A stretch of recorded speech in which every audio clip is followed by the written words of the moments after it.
श्री हरि कृष्ण मनाए बहोरी। तेग बहादुर परम कृपाला गुर परम कृपाला। श्री गुरु गोबिंद सिंह विसाला। धरों धरा पर पुन पुन सीसा जी पुन पुन सीसा। बंदों बार बार जगदीशा। जिस मह अमृत ज्ञान है मानिक भगत वैराग। श्री गुरु ग्रंथ साहिब उदद बंदों कर अनुराग। श्री गुरु ग्रंथ साहिब उदद बंदों कर अनुराग।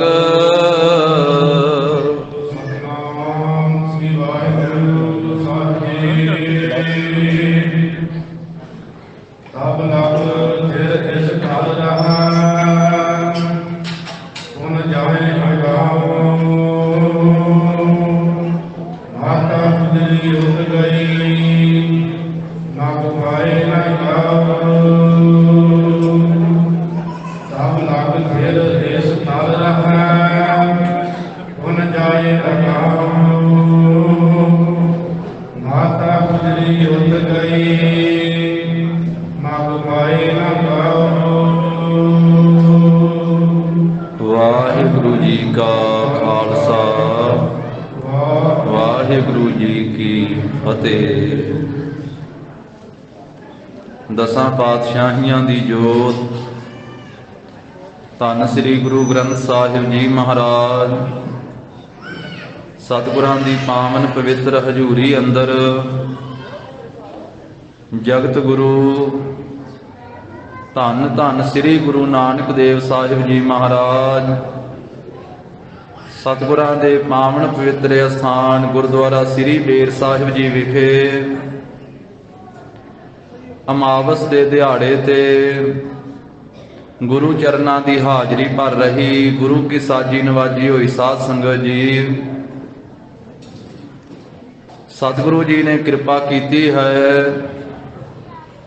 उद्यम मत प्रभ अंतरजामी ज्यों प्रेरे त्यों करना दे महावाक अनुसार गुरु कियां सिख संगतां शरधा भावना वाले पुर सिख अमृत वेले तो लै करके ही गुरु बाबा जी दे पावन पवित्र स्थान ते पावन सरोवर साहिब दे इशनान और गुरु दरबार दियां हाजरियां गुरु कियां संगतां भर रहीआं हन। और सवेर तो ही मस्सिया दा दिहाड़ा जाणदिआं होइआ दीवान हाल दे विच सतगुरां दी पावन हजूरी अंदर सुंदर दीवान भी सजे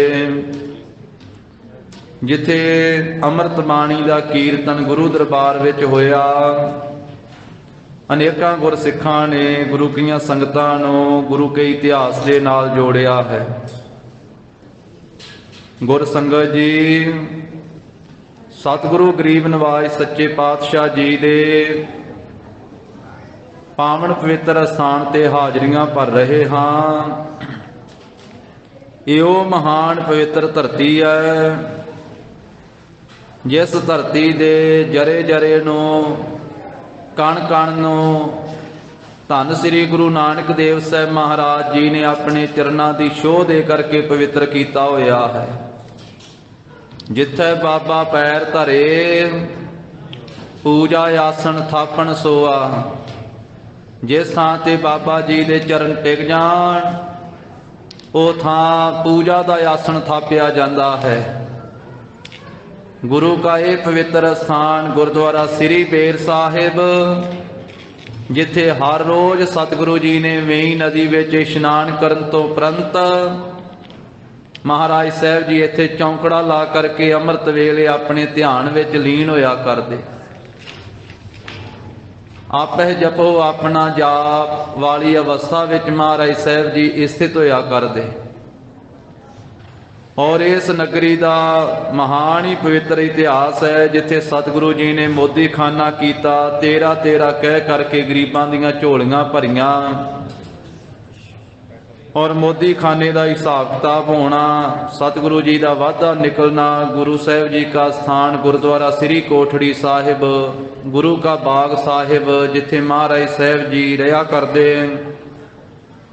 माता सुलखणी जी दे नाल गुरु के दोवें साहिबजादे जिस स्थान ते प्रगट होए, धन धन बाबा श्री चंद साहिब जी, धन धन बाबा लक्ष्मी दास साहिब जी।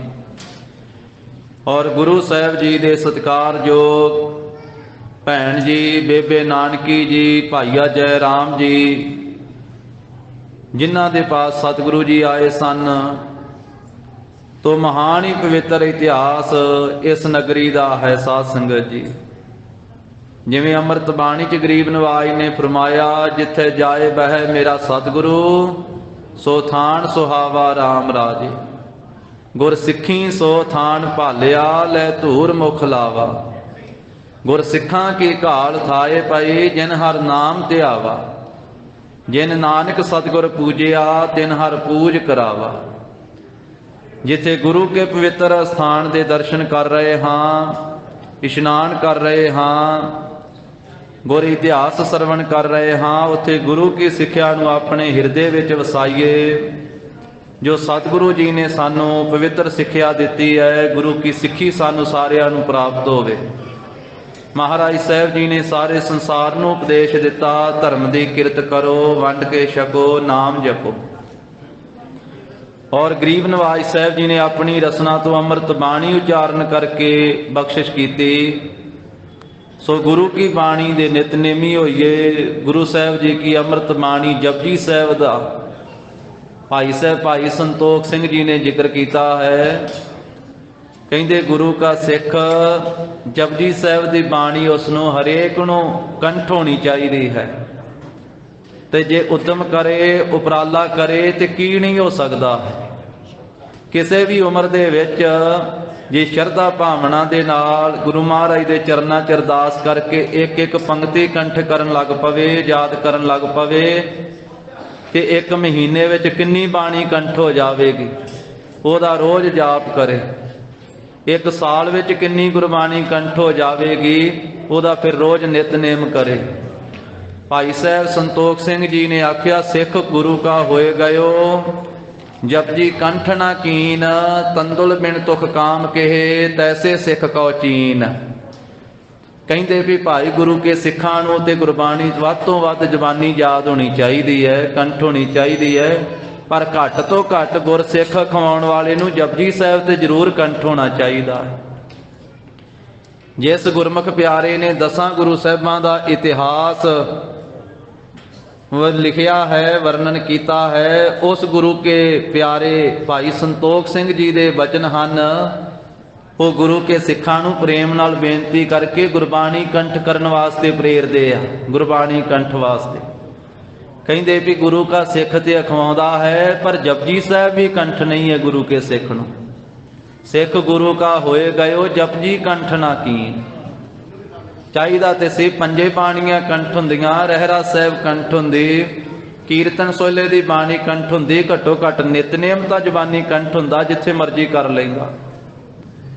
पर जे जपजी साहिब भी गुरु के सिख नूं माई भाई नूं कंठ नहीं, ते भाई संतोख सिंह जी कहंदे भी वो सिख इस तरह दा है, तंदुल बिन तुख काम केहे, तैसे सिख कौ चीन। तंदुल कहंदे आ चौलां नूं साध संगत जी, तुख कहंदे हन उहदे छिलके नूं। कहंदे भी जिवें चौल विच होणी ना दाना होवे, ना कल्ली फाकी होवे, कल्ला छिलका ही होवे। हुण छिलके दी किन्नी क कदर कीमत है, कल्ली फक जिहड़ी है, विच जे दाना होवे ते दाणे दी कदर हुंदी है। कहंदे भी जे सिख नूं बाणी नहीं ना कंठ, जपजी साहिब नहीं कंठ, वो इस तरह है चौल विच है ही नहीं ते कल्ली फक ही फक है। तंदुल बिन तुख काम कहे, तैसे सिख कौ चीन। भाई संतोख सिंह जी दे ऐसे बचन हन, जिथे महाराज दे इतिहासक स्थान ते गुरु चरण छो प्राप्त स्थान ते नमस्कार कर रहे हाँ, उथे भावना बनाइए, हिरदे च गुरु का बचन वसे, और गुरु के प्यारे हो, जो सतगुरु जी की ये सिक्ख्या है, आप हो सिख सतगुरु के प्यारे हो, गाव हो सच्ची बाणी। गुरु की सच्ची बाणी गाविए। बाणी ता गाव हो गुरु केरी, बाणियां सिर बाणी। जिनको नदर कर्म होवै, हृदय तिना समाणी।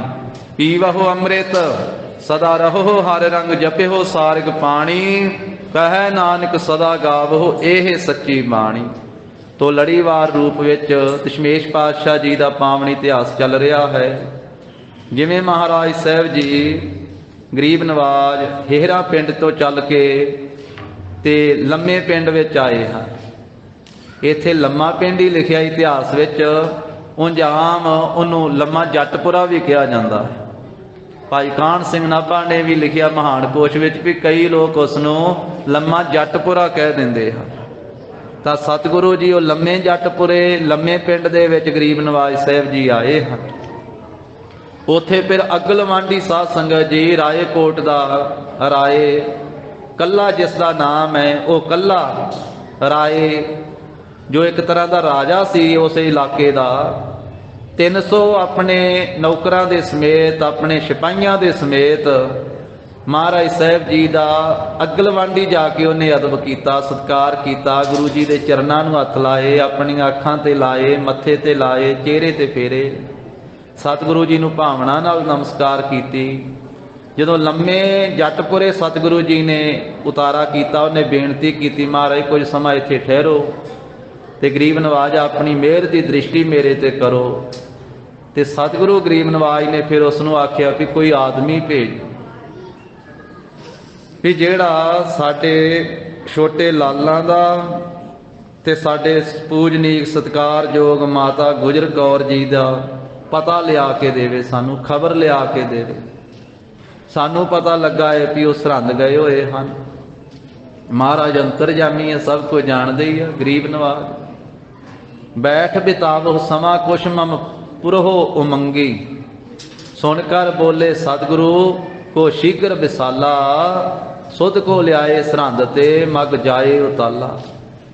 जदों उन्हें बेनती की महाराज कोई समा इत्थे ठहरो, तो सतगुरु कहते कोई आदमी अपना भेज, फिर ये कल्ला राय कोई आदमी भेज जिहड़ा छेती जावे ते जाके सरहंद तो सादे छोटे साहिबजादियां जोरावर सिंह ते फतेह सिंह ते माता जी की खबर लिया के सानू देवे। फिर अगे राय कल्ला की आंदा है, इत्थों अज की गाथा आरंभ हुंदी है। श्री गुरु गोबिंद सिंह महाराज जी का ध्यान धरदियां होइयां शरधा भावना नाल सरवण करिए। जिन्नी संगत गुरु दरबार विच नमस्कार कर रही है, सारी संगत की सेवा च बेनती आप जी प्रेम सहित शरधा भावना दे नाल चुप दा दान बख्श के गुरु साहब जी नूं आपां नमस्कार भी करिए, सतगुरु जी दे दर्शन भी करिए ते नाल नाल गुरु जी का पवित्र इतिहास भी सरवण करिए। उचारण करो जी सतनाम श्री वाहे गुरु साहिब, सतनाम श्री वाहे गुरु सतनाम वाहिगुरु साहिब जी। तब लग दिल इस तल रहे उन जाए अठाओ। महाराज कहन लगे राय कल्ला, जिन्ना चिर तेरा भेजिया होया आदमी खबर लैके सरहंद तो वापस इत्थे नहीं ना आ जाता, उन्ना चिर असीं इत्थे स्थित रवांगे। उस तो बाद इत्थों अगे जावांगे।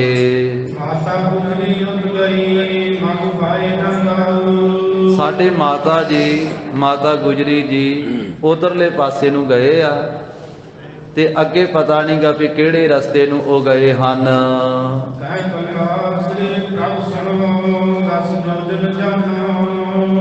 ए राय कल्ला कहन लगा कि महाराज इथों सरहंद 10 योजन है। इस थां तो जिहड़ा पैंडा है ना सरहंद दा वो 10 योजन है। 10 योजन बन जाता साध संगत जी 40 को। 4 कोह का 1 योजन हुंदा है ते 10 चौका 40 भी 40 कोह पैंडा है इथों। कहन लगा 40 कोह का 10 योजन का इथों सफर है।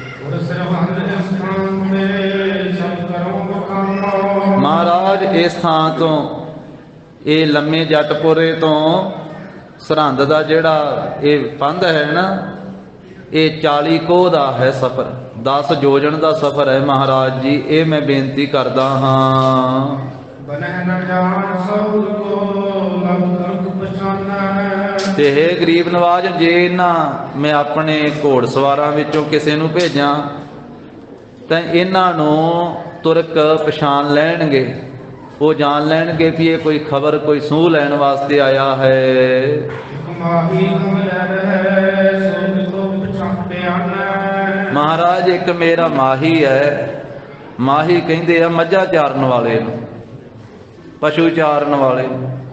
ਕਹਿਣ ਲੱਗਾ ਇੱਕ ਮੇਰਾ ਮਾਹੀ ਹੈ, ਨੂਰਾ ਉਸ ਦਾ ਨਾਮ ਹੈ, ਤੇ ਉਸ ਮੈਂ ਆਪਣੇ ਛੇੜੂ ਨੂੰ, ਆਪਣੇ ਪਸ਼ੂ ਸਾਂਭਣ ਵਾਲੇ ਨੂੰ, ਮਾਹੀ ਨੂੰ ਭੇਜ ਦਿੰਦਾ ਹਾਂ, ਉਹ ਚਲੇ ਜਾਵੇਗਾ। ਹੁਕਮ ਕਰੋ ਭੇਜੈ ਤਿਸੈ ਦਸ ਜੋ ਜਨ ਜਾਵੈ। ਮਹਾਰਾਜ ਆਪ ਹੁਕਮ ਕਰੋ, ਮੈਂ ਆਪਣੇ ਮੱਝਾਂ ਸਾਂਭਣ ਵਾਲੇ ਮਾਹੀ ਨੂੰ, ਨੂਰੇ ਨੂੰ ਭੇਜ ਦਿੰਦਾ ਹਾਂ। ਇਹ 10 ਯੋਜਨ ਦਾ ਸਫ਼ਰ ਕਰਕੇ ਸਰਹੰਦ ਪਹੁੰਚ ਜਾਵੇਗਾ। ਉਸ ਦੂਸਰੇ ਇੱਕ ਚੱਲ ਸੁਧ ਤਾਣ ਸੁਣਾਵੈ। ਮਹਾਰਾਜ 40 ਕੋਹ ਦਾ ਸਫ਼ਰ ਇੱਕ ਦਿਨ ਚ ਕਰੇਗਾ ਮੇਰਾ ਮਾਹੀ।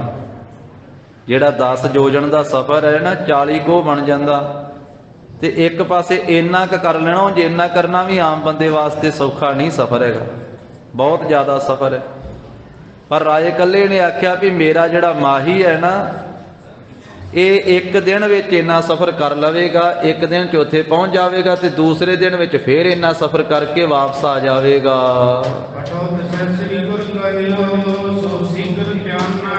ਸਤਿਗੁਰੂ ਕਹਿਣ ਲੱਗੇ ਵੀ ਉਸ ਨੂੰ ਹੁਣੇ ਭੇਜੋ, ਤੇ ਨਾਲ ਉਸ ਨੂੰ ਇਹ ਗੱਲ ਕਹਿ ਦਿਓ ਵੀ ਉਹ ਛੇਤੀ ਛੇਤੀ ਜਾਵੇ, ਸਾਰਾ ਪੈਂਡਾ ਛੇਤੀ ਤੈਅ ਕਰੇ। ਤੇ ਸਰਹੰਦ ਦੇ ਵਿੱਚੋਂ ਸਾਡੇ ਮਾਤਾ ਜੀ ਤੇ ਛੋਟੇ ਸਾਹਿਬਜ਼ਾਦਿਆਂ ਦੀ ਖਬਰ ਲੈ ਕਰਕੇ, ਉਹ ਤੁਹਾਡਾ ਜਿਹੜਾ ਨੂਰਾ ਮਾਹੀ ਹੈ ਨਾ, ਉਹ ਸਾਰੀ ਖਬਰ ਲੈ ਕਰਕੇ ਵਾਪਸ ਇੱਥੇ ਛੇਤੀ ਪਹੁੰਚ ਜਾਵੇ। ਇਸ ਤਰ੍ਹਾਂ ਸਤਿਗੁਰੂ ਗਰੀਬ ਨਵਾਜ ਸਾਹਿਬ ਜੀ ਨੇ ਸੁਭਾਏਮਾਨ ਮੁਖ ਤੋਂ ਮਹਾਰਾਜ ਸਾਹਿਬ ਜੀ ਨੇ ਬਚਨ ਕਹੇ, ਤੇ ਫਿਰ ਉਤਰਾਏ ਪ੍ਰਿਯੰਕਾ। ਮਹਾਰਾਜ ਸਾਹਿਬ ਪਲੰਘ ਤੋਂ ਹੇਠਾਂ ਉਤਰੇ ਹਨ।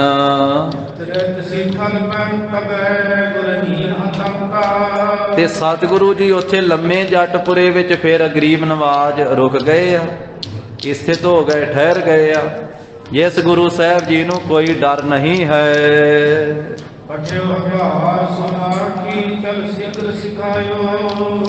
ਤਾਂ ਉਸ ਮੌਕੇ ਦੇ ਉੱਤੇ ਰਾਏ ਇਕੱਲੇ ਨੇ ਆਪਣੇ ਨੂਰੇ ਮਾਹੀ ਨੂੰ ਸਾਰੀ ਗੱਲਬਾਤ ਦੱਸੀ ਹੈ ਕਿ ਇਸ ਤਰੀਕੇ ਨਾਲ ਗੁਰੂ ਸਾਹਿਬ ਜੀ ਦੇ ਬੱਚਿਆਂ ਦੀ ਤੇ ਮਾਤਾ ਜੀ ਦੀ ਖਬਰ ਲੈ ਕਰਕੇ ਸਰਹੰਦ ਚੋਂ ਆਉਣੀ ਹੈ, ਤੇ ਛੇਤੀ ਤੂੰ ਉੱਥੋਂ ਹੋ ਕਰਕੇ ਵਾਪਸ ਆਉਣਾ ਹੈ।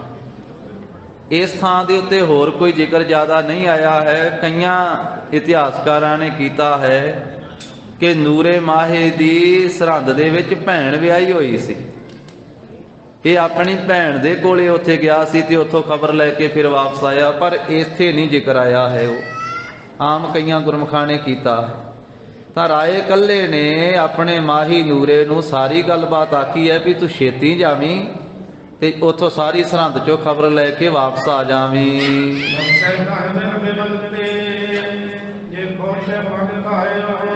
ਤਾਂ ਜੇ ਤੂੰ ਦੌੜ ਕੇ ਬਿਨਾਂ ਦੇਰੀ ਤੋਂ ਜਾਵੇਂਗਾ ਤੇ ਵਾਪਸ ਆਵੇਂਗਾ ਨਾ ਨੂਰਿਆ, ਤੇ ਰਾਏ ਇਕੱਲਾ ਕਹਿਣ ਲੱਗਾ ਫਿਰ ਤੈਨੂੰ ਮੈਂ ਧਨ ਦੇਵਾਂਗਾ, ਇਨਾਮ ਦੇਵਾਂਗਾ, ਤੈਨੂੰ ਖੁੱਲਾ ਧਨ ਦੇਵਾਂਗਾ। ਫਿਰ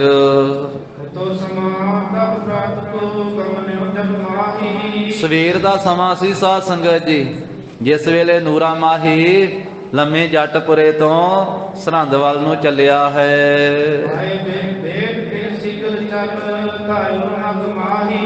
ਕਹਿੰਦੇ ਵੀ ਉਸ ਵੇਲੇ ਬੜੀ ਤੇਜ਼ੀ ਨਾਲ ਚੱਲਿਆ, ਕਹਿੰਦਾ ਮੇਰੇ 'ਚ ਜਿੰਨਾ ਬਲ ਵਾ ਵੀ ਮੈਂ ਛੇਤੀ ਜਾਵਾਂਗਾ।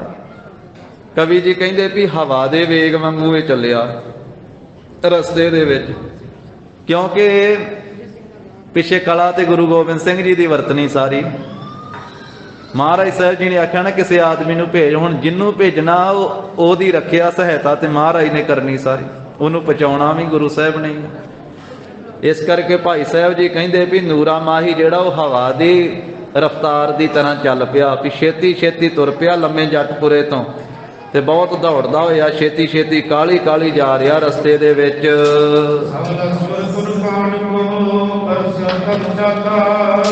ਤਾਂ ਉਸ ਵੇਲੇ ਜਦੋਂ ਨੂਰਾ ਮਾਹੀ ਜਾ ਰਿਹਾ ਨਾ ਸਰਹੰਦ ਨੂੰ, ਤੇ ਜਿੰਨਾ ਤੁਰਕਾਂ ਦਾ ਜਿੰਨਾ ਵੀ ਦਲ ਸੀ ਨਾ ਪਸਰੇ, ਉਹ ਤਬ ਚਾਲਾ ਜਿਹੜਾ ਫੈਲਿਆ ਹੋਇਆ ਸੀ ਮਾਛੀਵਾੜੇ ਦੇ ਇਲਾਕੇ 'ਚ, ਚਮਕੌਰ ਦੇ ਚਾਰ ਚਫੇਰੇ, ਉਹ ਸਾਰਾ ਹੁਣ ਜਿਹੜਾ ਸਰਹੰਦ ਪਹੁੰਚਣ ਵਾਲਾ ਸੀ, ਸੂਬੇ ਸਰਹੰਦ ਦੀ ਫੌਜ ਸੀ, ਉਹ ਸਾਰੀ ਸਰਹੰਦ ਨੂੰ ਚਲੇ ਗਈ। ਉਹ ਕਹਿੰਦੇ ਬਹੁਤ ਵੱਡੀ ਗਿਣਤੀ ਵਿੱਚ ਵਜੀਦੇ ਦੀ ਫੌਜ, ਤੁਰਕਾਂ ਦੀ ਫੌਜ ਜਿਹੜੀ ਸਰਹੰਦ ਪਹੁੰਚੀ ਨਾ, ਉਹਨਾਂ ਨੇ ਉੱਥੇ ਜਾ ਤੰਬੂ ਲਾਏ, ਡੇਰੇ ਲਾ ਲਏ ਸਰਹੰਦ ਦੇ ਵਿੱਚ, ਤੇ ਸਾਰੇ ਤੁਰਕ ਬੜੇ ਹੈਰਾਨ ਹੋ ਰਹੇ ਹਨ।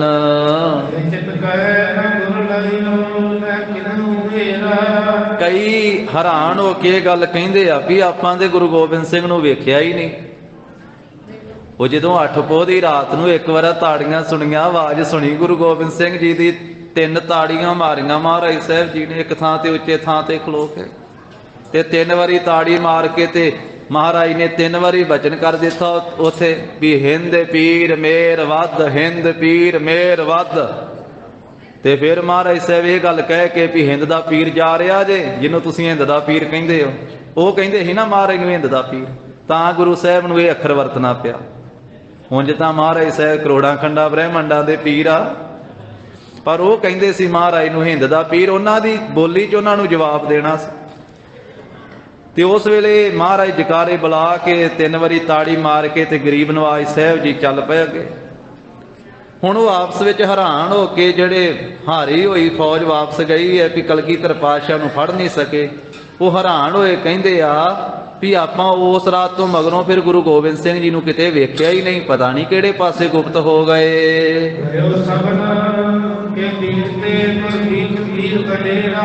ਕਹਿੰਦੇ ਉਹ ਗੁਰੂ ਗੋਬਿੰਦ ਸਿੰਘ ਬੜਾ ਵੱਡਾ ਸੂਰਵੀਰ ਆ, ਉਹ ਸਾਰਿਆਂ ਦੇ ਵਿੱਚ ਦੀ ਨਿਕਲ ਗਿਆ। ਲੱਖਾਂ ਫੌਜ ਉਹਨਾਂ ਨੂੰ ਘੇਰਾ ਪਾਈ ਬੈਠੀ ਰਹੀ, ਤੇ ਵਿੱਚ ਦੀ ਚੀਰ ਕੇ ਤੇ ਤਾੜੀ ਮਾਰ ਕੇ ਨਿਕਲ ਗਿਆ। ਕਈ ਕਹਿੰਦੇ ਉਹ ਨਹੀਂ, ਗੁਰੂ ਕਿਸੇ ਪਾਸੇ ਨਿਕਲ ਕੇ ਨਹੀਂ ਗਿਆ, ਉਹ ਜੰਗ ਦੇ ਮੈਦਾਨ ਵਿੱਚ ਹੀ ਕਹਿੰਦੇ ਵੀ ਬਾਕੀਆਂ ਦੇ ਨਾਲ ਹੀ ਉਹ ਵੀ ਸ਼ਹੀਦ ਹੋ ਗਏ ਆ, ਉਹਨਾਂ ਨੇ ਤੇ ਦੂਜਾ ਅੱਖਰ ਹੀ ਵਰਤਿਆ। ਕਹਿੰਦੇ ਨਹੀਂ, ਉਹ ਫੌਜ ਦੇ ਵਿੱਚ ਹੀ ਮਰ ਗਏ।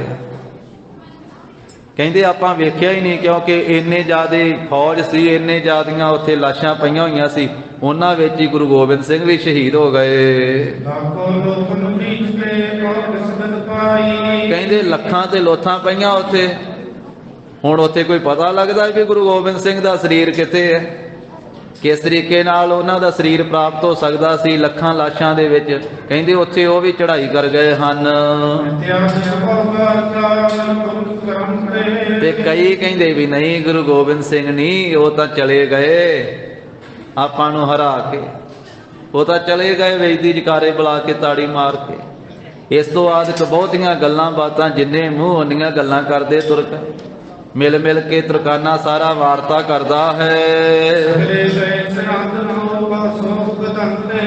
ਇਸ ਤਰ੍ਹਾਂ ਸਾਰੇ ਜਿੰਨੀ ਫੌਜ ਸਰਹੰਦ ਜਾਣ ਵਾਲੀ ਸੀ ਸਰਹੰਦ ਦੇ ਸੂਬੇ ਦੀ, ਉਹ ਸਾਰੇ ਸਰਹੰਦ ਨੂੰ ਚਲੇ ਗਏ। ਪਰ ਸ਼ੋਕ ਬੜਾ ਵਧਿਆ ਹੋਇਆ, ਕਿਉਂਕਿ ਬਹੁਤ ਜ਼ਿਆਦਾ ਫੌਜ ਸਾਰੇ ਸੂਬਿਆਂ ਦੀ ਮਾਰੀ ਗਈ। ਸਰਹੰਦ ਦੇ ਸੂਬੇ ਦੀ ਵੀ ਫੌਜ ਮਾਰੀ ਗਈ, ਲਾਹੌਰ ਦੇ ਸੂਬੇ ਦੀ ਵੀ, ਜੇਰ ਦਸਤਖਾਂ ਦੀ ਵੀ ਫੌਜ ਬੜੀ ਮਾਰੀ ਗਈ ਹੈ, ਦਿੱਲੀ ਖਵਾਜਾ ਮਹਿਮੂਦ ਅਲੀ ਦੀ ਵੀ ਬੜੀ ਫੌਜ ਮਾਰੀ ਗਈ, ਖਵਾਜੇ ਮਰਦੂਦ ਦੀ, 22 ਧਾਰ ਦੇ ਰਾਜਿਆਂ ਦੀ ਵੀ ਬੜੀ ਫੌਜ ਮਾਰੀ ਗਈ ਹੈ।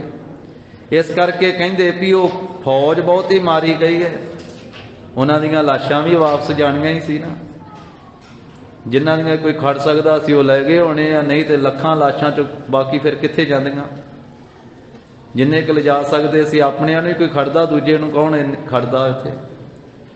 ਤਾਂ ਕਹਿੰਦੇ ਵੀ ਉਸ ਵੇਲੇ ਸਰਹੰਦ ਦੀ ਗੱਲ ਕਰ ਰਹੇ ਨਾ, ਜਿੱਥੇ ਨੂਰਾ ਮਾਈ ਗਿਆ, ਬਾਕੀ ਸਾਰੇ ਥਾਵਾਂ ਤੇ ਵੀ ਲਾਸ਼ਾਂ ਗਈਆਂ। ਤਾਂ ਕਹਿੰਦੇ ਸਰਹੰਦ ਦੇ ਜਿਹੜੇ ਬਹੁਤੀ ਫੌਜ ਮਰੀ ਆ, ਉਹਨਾਂ ਘਰਾਂ ਦੇ ਵਿੱਚ ਬੜਾ ਜ਼ਿਆਦਾ ਸ਼ੋਕ ਵੱਧ ਗਿਆ।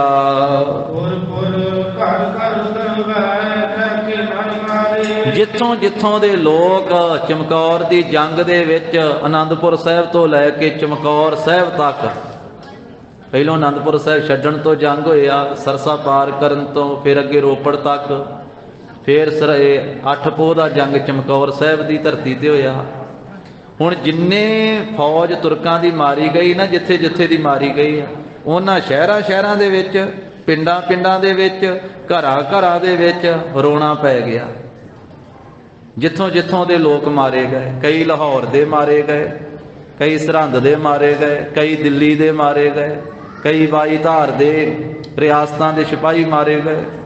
ਬਾਕੀ ਹੋਰ ਜਿੱਥੋਂ ਜਿੱਥੋਂ ਦਾ ਕੋਈ ਰਹਿਣ ਵਾਲਾ ਸੀ, ਨੌਕਰੀ ਕਰਦੇ ਸੀ, ਕੀ ਪਤਾ ਕਿਹੜੇ ਕਿਹੜੇ ਸ਼ਹਿਰ ਦੇ ਸੀ, ਕਿਹੜੇ ਕਿਹੜੇ ਪਿੰਡ ਦੇ ਸੀ, ਕਿਹੜੇ ਕਿਹੜੇ ਦੇਸ਼ ਦੇ ਸੀ, ਕਿਹੜੇ ਕਿਹੜੇ ਇਲਾਕੇ ਦੇ ਸੀ, ਕਿਉਂਕਿ ਲੱਖਾਂ ਫੌਜ ਮਰੀ ਉੱਥੇ। ਇਸ ਕਰਕੇ ਸ਼ਹਿਰ ਸ਼ਹਿਰ ਵਿੱਚ, ਪਿੰਡ ਪਿੰਡ ਵਿੱਚ, ਘਰ ਘਰ ਵਿੱਚ ਜਿੱਥੋਂ ਦੇ ਲੋਕ ਮਾਰੇ ਗਏ, ਉੱਥੇ ਰੋਣਾ ਪਿੱਟਣਾ ਹੋ ਗਿਆ।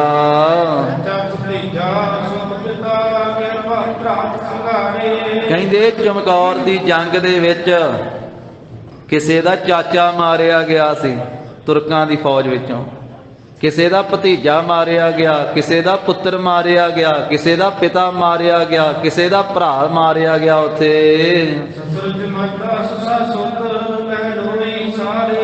ਕਿਸੇ ਦਾ ਸਹੁਰਾ ਮਾਰਿਆ ਗਿਆ, ਕਿਸੇ ਦਾ ਜਵਾਈ ਮਾਰਿਆ ਗਿਆ ਉਸ ਜੰਗ ਵਿੱਚ, ਕਿਸੇ ਦਾ ਭੈਣ ਦਾ ਪੁੱਤ ਮਾਰਿਆ ਗਿਆ, ਕਿਸੇ ਦਾ ਭਣਵਈਆ ਮਾਰਿਆ ਗਿਆ। ਇਸ ਤਰ੍ਹਾਂ ਕਹਿੰਦੇ ਸਾਰੇ ਜਿਹੜੇ ਸੰਬੰਧ ਸੀ, ਹੁਣ ਕਿਹੜੀ ਕਿਹੜੀ ਉੱਥੇ ਰਿਸ਼ਤੇਦਾਰੀ ਗਿਣੇ ਤੇ ਕਿਹੜਾ ਕਿਹੜਾ ਸੰਬੰਧ ਗਿਣੇ ਜਿੰਨੇ ਉੱਥੇ ਮਾਰੇ ਗਏ। ਕਈਆਂ ਦੇ ਮਾਮੇ ਮਰ ਗਏ ਜੰਗ ਦੇ ਵਿੱਚ, ਕਈਆਂ ਦੇ ਭਾਣਜੇ ਮਰ ਗਏ, ਕਈਆਂ ਦੇ ਹੋਰ ਸੰਬੰਧੀ ਜਿਹੜੇ ਸੀ ਉੱਥੇ ਉਹ ਨਾਸ ਕਰ ਦਿੱਤੇ। ਹੁਣ ਜਿਸ ਜਿਸ ਪਿੰਡ ਸ਼ਹਿਰ ਦੇ ਵਿੱਚ ਖਬਰ ਜਾਂਦੀ ਹੈ ਨਾ, ਤੇ ਖਬਰਾਂ ਇਹੀ ਜਾਂਦੀਆਂ, ਜਿੱਥੇ ਸਿੰਘਾਂ ਦੇ ਵੀ ਤੇ ਘਰਾਂ 'ਚ ਗਈਆਂ ਹੀ ਆ ਨਾ ਖਬਰਾਂ, ਜਿਹੜੇ ਸਿੰਘ ਉੱਥੇ ਜੰਗ ਵਿੱਚ ਮਾਰੇ ਗਏ ਆ। ਵੱਡੇ ਸਾਹਿਬਜ਼ਾਦੇ ਧੰਨ ਗੁਰੂ ਗੋਬਿੰਦ ਸਿੰਘ ਮਹਾਰਾਜ ਜੀ ਦੇ ਸ਼ਹੀਦ ਹੋਏ, ਬਾਬਾ ਅਜੀਤ ਸਿੰਘ ਜੀ, ਬਾਬਾ ਜੁਝਾਰ ਸਿੰਘ ਜੀ, 5 ਪਿਆਰਿਆਂ ਚੋਂ 3 ਪਿਆਰੇ ਉੱਥੇ ਸ਼ਹੀਦ ਹੋਏ ਆ, 5 ਮੁਕਤੇ ਸ਼ਹੀਦ ਹੋਏ ਆ, ਹੋਰ ਕਿੰਨੇ ਸੈਂਕੜੇ ਸਿੰਘ ਅਨੰਦਪੁਰ ਸਾਹਿਬ ਛੱਡਣ ਤੋਂ ਸ਼ਹੀਦ ਹੋਏ।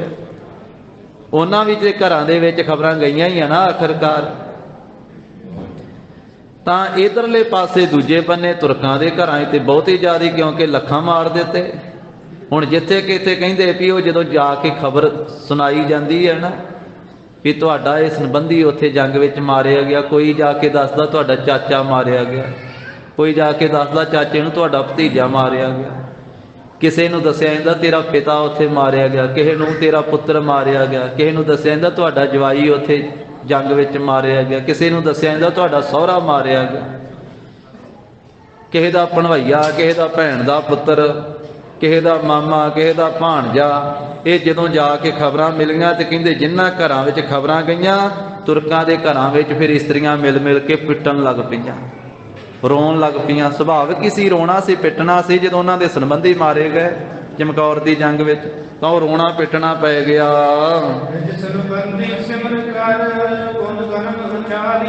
ਪਿੰਡਾਂ ਦੇ ਸ਼ਹਿਰਾਂ ਦੇ ਆਂਢੀ ਗੁਆਂਢੀ ਉਸ ਘਰ ਵਿੱਚ ਇਕੱਠੇ ਹੋਣ ਲੱਗ ਪਏ ਤੇ ਆਪਣੇ ਰਿਸ਼ਤੇਦਾਰ ਨੂੰ, ਆਪਣੇ ਸੰਬੰਧੀ ਨੂੰ ਯਾਦ ਕਰਦੇ ਆ, ਉਹਦੇ ਗੁਣਾਂ ਦਾ ਉਚਾਰਨ ਕਰਦੇ।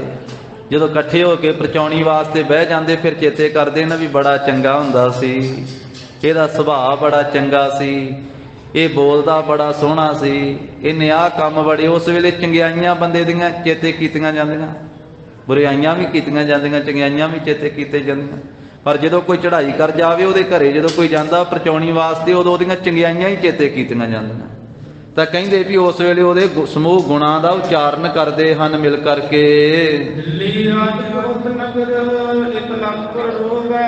ਇੱਧਰ ਸਰਹੰਦ 'ਚ ਰੋਣਾ ਪਿੱਟਣਾ ਪਿਆ, ਉਧਰ ਦਿੱਲੀ ਦੇ ਵਿੱਚ ਵੀ ਜਿੰਨੇ ਮਾਰੇ ਸੀ ਦਿੱਲੀ ਵਾਲੇ, ਉਹਨਾਂ ਘਰਾਂ 'ਚ ਵੀ ਰੋਣਾ ਪਿੱਟਣਾ ਪਿਆ। ਉਧਰ ਲਾਹੌਰ ਦੇ ਜਿੰਨੇ ਮਾਰੇ ਸੀ ਸਿਪਾਹੀ, ਉਥੇ ਲਾਹੌਰ ਵਿੱਚ ਵੀ ਰੋਣਾ ਪੈ ਗਿਆ। ਕਹਿੰਦੇ ਕਾਬਲ ਤੇ ਕੰਧਾਰ ਦੀ ਇੱਕ ਨਾ ਪਿੱਟਣੇ ਪੈ ਗਏ, ਰੋਣੇ ਪੈ ਗਏ। ਚਮਕੌਰ ਦੀ ਜੰਗ ਨੇ ਕਾਬਲ ਤੇ ਕੰਧਾਰ ਦੀਆਂ ਹਵੇਲੀਆਂ ਵਿੱਚ ਰੋਣਾ ਪਿੱਟਣਾ ਪਵਾ ਦਿੱਤਾ।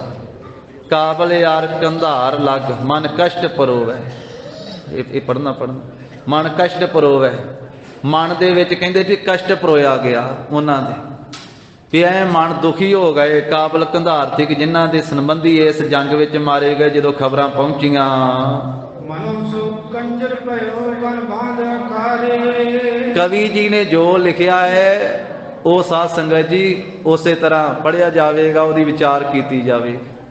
ਭਾਈ ਸਾਹਿਬ ਕਹਿੰਦੇ ਵੀ ਜਾਣੋ, ਇੱਕ ਅਲੰਕਾਰ ਬਣਾਉਂਦੇ ਆ, ਕਹਿੰਦੇ ਜਾਣੋ ਵੀ ਜਿਨ੍ਹਾਂ ਜਿਨ੍ਹਾਂ ਘਰਾਂ ਦੇ ਵਿੱਚ ਰੋਣਾ ਪਿੱਟਣਾ ਹੋ ਰਿਹਾ ਨਾ, ਕਹਿੰਦੇ ਵੀ ਇਹ ਸ਼ੋਕ ਰੂਪੀ ਗਮ ਰੂਪੀ ਜਿਹੜਾ ਇਹ ਕੰਜਰ ਚਲੇ ਗਿਆ ਉਹਨਾਂ ਘਰਾਂ ਦੇ ਵਿੱਚ, ਤੇ ਗਣ ਬਾਂਧ ਅਖਾਰੇ। ਜਾਣੋ ਕਿ ਉਹ ਜਿਹੜੇ ਮਾਈਆਂ ਇਕੱਠੀਆਂ ਹੋ ਕੇ ਰੋ ਲਈਆਂ, ਕਹਿੰਦੇ ਵੀ ਅਖਾੜੇ ਬੰਨ ਬੰਨ ਕੇ ਰੋ ਰਹੀਆਂ। ਜੋ ਪਿਛਲੇ ਸਮੇਂ ਵਿੱਚ ਜਿਹੜਾ ਕੋਈ ਉਹ ਗੀਤ ਗੂਤ ਗਾਉਂਦਾ ਹੁੰਦਾ ਸੀ, ਉਹਨੂੰ ਉਦੋਂ ਕਲਾਕਾਰ ਨਹੀਂ ਸੀ ਕਹਿੰਦੇ ਉਸ ਸਮੇਂ ਤੇ।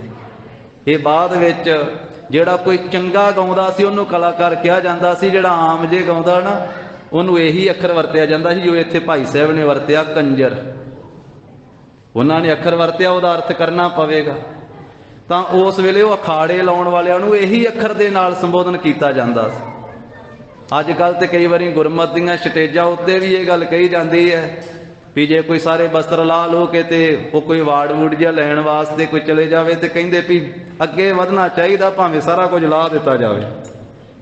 ਵੀ ਇਹ ਗੁਰਮਤ ਨਹੀਂ ਗੀ, ਇਹ ਗੁਰੂ ਕੀ ਸਿੱਖਿਆ ਨਹੀਂ। ਗੁਰੂ ਬਾਬਾ ਜੀ ਨੇ ਤੇ ਆਖਿਆ ਵੀ ਜਿਸ ਪਹਿਨਣ ਦੇ ਨਾਲ ਤੇਰੇ ਮਨ 'ਚ ਵਿਕਾਰ ਪੈਦਾ ਹੁੰਦੇ ਆ, ਦੂਜੇ ਮਨ ਵਿੱਚ ਵੀ ਵਿਕਾਰ ਪੈਦਾ ਹੁੰਦੇ, ਉਹੋ ਜਿਹੇ ਬਸਤਰ ਨਹੀਂ ਪਹਿਨਣੇ, ਆਪਣੇ ਸਰੀਰ ਦੀ ਪ੍ਰਦਰਸ਼ਨੀ ਨਹੀਂ ਕਰਨੀ। ਇਹ ਕਾਹਦੀ? ਇਹ ਗੁਰਮਤ ਵਾ ਕੋਈ? ਇਹ ਤਾਂ ਮਨਮਤ ਵਾ। ਗਿਆਨੀ ਸੰਤ ਸਿੰਘ ਜੀ ਮਸਕੀਨ ਗੁਰੂ ਕੇ ਪੰਥ ਦੇ ਵਿਦਵਾਨ ਉਹ ਕਿਹਾ ਕਰਦੇ ਸੀ, ਬਸਤਰ ਉਸ ਤਰ੍ਹਾਂ ਦੇ ਪਹਿਨਣੇ ਚਾਹੀਦੇ ਆ ਆਪਣੇ ਆਪ ਨੂੰ ਵੀ ਰਾਮ ਚੇਤੇ ਆਵੇ ਤੇ ਸਾਡੇ ਵੱਲ ਵੇਖਣ ਵਾਲਿਆਂ ਨੂੰ ਵੀ ਰਾਮ ਚੇਤੇ ਆਵੇ। ਤੇ ਜੇ ਚਮਕੀਲੇ ਭੜਕੀਲੇ ਤੇ ਅੱਧ ਨੰਗੇ ਬਸਤਰ ਪਹਿਨਣੇ ਆ, ਉਹਦੇ ਨਾਲ ਰਾਮ ਚੇਤੇ ਨਹੀਂ ਆਉਂਦਾ, ਉਹਦੇ ਆਪਣੇ ਮਨ 'ਚ ਵੀ ਕਾਮ ਚੇਤੇ ਆਉਂਦਾ, ਤੇ ਜਿਹੜਾ ਦੂਜਾ ਵੇਖਦਾ ਵੇਖਣ ਵਾਲੇ ਦੇ ਮਨ 'ਚ ਵੀ ਕਾਮ ਚੇਤੇ ਆਉਂਦਾ। ਤੇ ਧੰਨ ਗੁਰੂ ਨਾਨਕ ਸਾਹਿਬ ਮਹਾਰਾਜ ਜੀ ਦਾ ਸ਼ਬਦ ਹੈ, ਗਰੀਬ ਨਵਾਜ ਕਹਿੰਦੇ ਹਨ, ਬਾਬਾ ਹੋਰ ਪਹਿਨਣ ਖੁਸ਼ੀ ਖੁਆਰ, ਜਿਤ ਪਹਿਦੇ ਤਨ ਪੀੜੀਐ, ਮਨ ਮਹਿ ਚੱਲਹਿ ਵਿਕਾਰ। ਕਹਿੰਦੇ ਹੋਰ ਤਰ੍ਹਾਂ ਦਾ ਜਿਹੜਾ ਪਹਿਨਣਾ ਨਾ, ਜਿਹੜਾ ਗੁਰਮਤ ਤੋਂ ਉਲਟ ਹੈ, ਮਨ ਮਰਜ਼ੀ ਵਾਲਾ, ਚਮਕੀਲਾ ਭੜਕੀਲਾ, ਸਰੀਰ ਦੀ ਪ੍ਰਦਰਸ਼ਨੀ ਲਾਉਣ ਵਾਲਾ, ਉਹ ਖੁਸ਼ੀਆਂ ਨੂੰ ਖੁਆਰ ਕਰਨ ਵਾਲਾ, ਖੁਸ਼ੀਆਂ ਨੂੰ ਖੁਆਰ। ਜਿਸ ਪਹਿਨਣ ਦੇ ਨਾਲ ਤਨ ਵੀ ਪੀੜਿਆ ਜਾਂਦਾ ਹੈ ਵਿਕਾਰਾਂ ਵਿੱਚ, ਤੇ ਮਨ ਵੀ ਪੀੜਿਆ ਜਾਂਦਾ ਹੈ। ਤਾਂ ਇਹ ਕਹਿੰਦੇ ਹਨ ਕਿ ਉਹ ਜਾਣੋ ਕਿ ਅਖਾੜੇ ਲਾ ਰਿਹਾ ਹੈ। ਤੋ ਇਸ ਤਰੀਕੇ ਦੇ ਨਾਲ ਜਿਵੇਂ ਅਖਾੜੇ ਲਾਉਣ ਵਾਸਤੇ ਨੂੰ ਜਿਸ ਅੱਖਰ ਨਾਲ ਭਾਈ ਸਾਹਿਬ ਜੀ ਨੇ ਵਰਤਿਆ, ਕਹਿੰਦੇ ਵੀ ਇਹ ਸ਼ੋਕ ਰੂਪੀ ਉਹ ਜਿਹੜਾ ਘਰ ਘਰ ਵਿੱਚ ਅਖਾੜੇ ਲਾ ਰਿਹਾ, ਜਿਵੇਂ ਗਾ ਰਿਹਾ ਹੋਵੇ। ਤੇ ਉਹ ਨਾਚ ਨਾਚ ਜਾਣੀ ਕਿ ਨਾਚ ਵੀ ਕਰਦੇ ਸੀ ਨਾ ਉਹ ਅਖਾੜੇ ਲਾਉਣ ਵਾਲੇ, ਤਾਂ ਕਹਿੰਦੇ ਹਨ ਕਿ ਉਹ ਨਾਚ ਕਰਾ ਰਿਹਾ ਹੈ ਬਹੁਤੇ ਥਾਵਾਂ ਤੇ। ਸਮੂਹ ਤੁਰਕਾਂ ਦੇ ਘਰਾਂ ਵਿੱਚ ਇਹ ਜਿਹੜਾ ਰੋਣਾ ਪਿੱਟਣਾ ਹੋ ਰਿਹਾ ਨਾ, ਉਹ ਅਖਾੜੇ ਨਾਲ ਭਾਈ ਸਾਹਿਬ ਤੁਲਨਾ ਦੇ ਰਹੇ ਵੀ ਜਿਵੇਂ ਕੋਈ ਅਖਾੜੇ ਲਾ ਕੇ ਨਾਚ ਕਰਦੇ ਆ, ਇਸ ਤਰੀਕੇ ਦੇ ਨਾਲ ਉੱਥੇ ਜਾਣੀ ਕਿ ਸ਼ੋਕ ਰੂਪੀ ਜਿਹੜਾ ਹੈ ਨਾ, ਤੇ ਉਹ ਅਖਾੜੇ ਲਾਉਣ ਵਾਲਾ ਉੱਥੇ ਖਾੜੇ ਲਾ ਰਿਹਾ ਹੈ। ਪਿਛਲੇ ਸਮੇਂ ਵਿੱਚ ਇਹ ਰੀਤੀ ਰਿਵਾਜ ਹੁੰਦਾ ਸੀ, ਜਦੋਂ ਕੋਈ ਚੜ੍ਹਾਈ ਕਰ ਜਾਂਦਾ ਸੀ ਤੇ ਨੈਣ ਆ ਕਰਕੇ ਉਸ ਮੌਕੇ ਦੇ ਉੱਤੇ ਉਹ ਅਗਵਾਈ ਕਰਦੀ ਹੁੰਦੀ ਸੀ।